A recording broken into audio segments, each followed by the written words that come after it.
Whenever I'm selling one of the smaller apartments in the Riviera, inevitably a buyer will say, I thought your building had these amazing river views. And I always say, yeah, but the Riverview apartments are the bigger ones. They cost much more money. There's only one line that is a smaller apartment and it has river views, and that's the P line. And then they say, whoa, can we see a P line? And I say, no, because they're rarely available. Well, this P line is available. It's on the 8th floor, so it has great views of the river, and you can also see the cultural complex called Audubon Terrace that's down the block. There are almost floor-to-ceiling windows in the living room and the bedroom. The beautiful southern light that it gets is even better than you would think.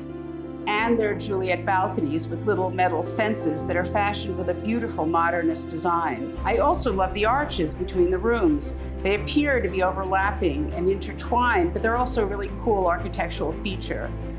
And then there's the kitchen, which has a sort of wide vista. And while you're waiting for the oil to get hot, you can just enjoy the architectural details of the building across the street.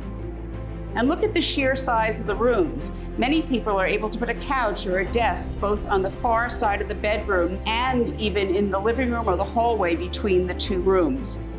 On top of all of this, there are enormous closets, which is really rare for a building of this age. And the building itself. Beautiful grand lobby, 24-hour doorman, laundry storage, bike storage, has all of those kind of amenities that you would expect from a building. And a great community of people. I'm one of them, and I'd be happy to show you around.